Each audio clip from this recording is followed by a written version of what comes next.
السلام علیکم، آپ دیکھ رہے ہیں دنیا نیوز۔ میں ہوں عمران یوسف۔ ہیڈلائنز اب جان چکے ہیں۔ سب سے پہلے خبر یہ ہے کہ سلامتی کونسل میں جنگ بندی قرارداد کی منظوری کے باوجود اسرائیل کی غزہ میں بمباری جاری ہے۔ فلسطینی وزارت صحت کے مطابق رفح میں متعدد زخمی، دوسری جانب جبالیہ میں اسرائیلی جنگی طیاروں کی شدید بمباری، متعدد شہید، درجنوں زخمی ہو گئے۔ شہداء کی تعداد 32,490 ہو گئی، جبکہ 74,889 زخمی ہو گئے۔ سلامتی کونسل میں جنگ بندی قرارداد کی منظوری کے باوجود اسرائیل کی غزہ میں بمباری۔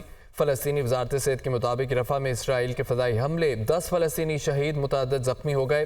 دوسری جانب جبالیہ میں اسرائیلی جنگی طیاروں کی شدید بمباری، متعدد شہید، درجنوں زخمی ہوئے۔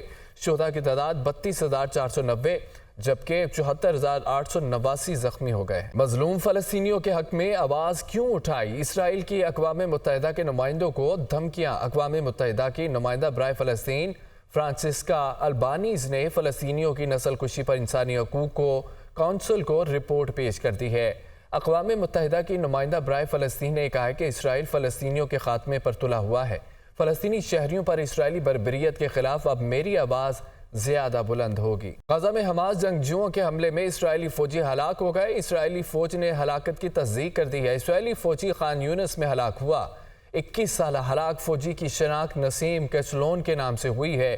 نسیم کچلون کا تعلق گواتی سے تھا۔ خبر یہ ہے کہ غزہ میں حماس جنگجوؤں کے حملے میں اسرائیلی فوجی ہلاک ہو گیا ہے۔ اسرائیل کے لبنان پر 2 فضائی حملے۔ لبنانی میڈیا کے مطابق صہیونی حملوں میں 9 افراد شہید ہوئے ہیں۔ حزب اللہ نے تصدیق کر دی ہے۔ شہداء میں حزب اللہ کے 4 ڈاکٹرز، 3 سیکیورٹی اہلکار شامل ہیں۔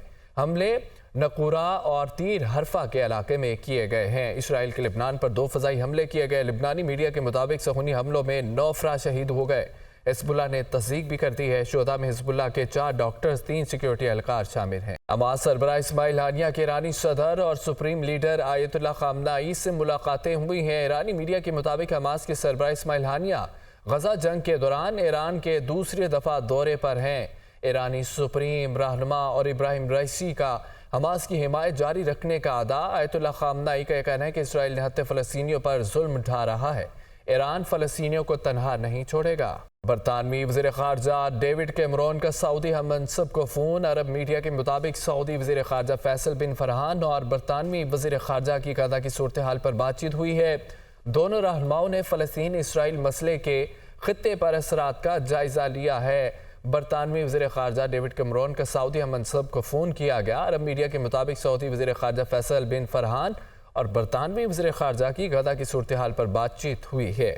امریکی ریاست ایلینوائے میں مشتبہ ایک شخص کو شہریوں پر چاقو سے حملہ کر دیا گیا۔ 4 افراد ہلاک، 5 زخمی ہو گئے۔ امریکی میڈیا کے مطابق راک فورڈ کے علاقے میں ایک شخص نے متعدد افراد پر چاقو سے حملے کیے۔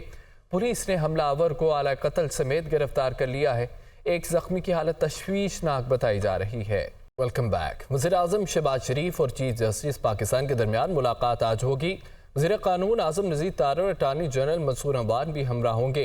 ملاقات میں اسلام آباد ہائی کورٹ کے ججز کا خط لکھنے کا معاملہ زیر بحث آئے گا۔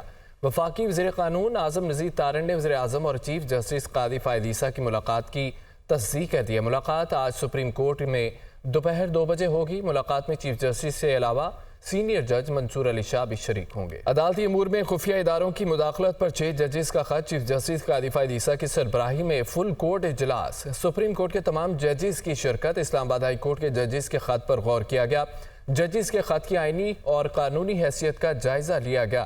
فل کورٹ اجلاس 2 گھنٹے سے زائد جاری رہا۔ تمام ججز نے خط پر رائے کا اظہار کیا۔ اسلام آباد ہائی کورٹ کے 6 ججز نے گزشتہ روز خفیہ اداروں کی عدالتی معاملات میں مداخلت سے متعلق سپریم جوڈیشل کونسل کو خط لکھا تھا۔ چیف جسٹس قاضی فائد عیسیٰ کی سربراہی میں فل کورٹ اجلاس آج دوبارہ ہونے کا امکان۔ توانائی بحران سے نمٹنے کے لیے پاکستان کی مدد کرنا امریکہ کی ترجیح ہے۔ میتھیو ملر نے کہا کہ ہم نے پاکستان میں تقریباً 4000 میگا واٹ صاف توانائی کی پیداوار میں مدد کی ہے۔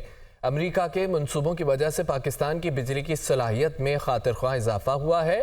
انہوں نے یہ بھی کہا کہ ماحولیاتی چیلنجز خاص طور پر واٹر مینجمنٹ پر مل کر کام کر رہے ہیں۔ توانائی بحران سے نپٹنے کے لیے پاکستان کی مدد کرنا امریکہ کی ترجیح ہے۔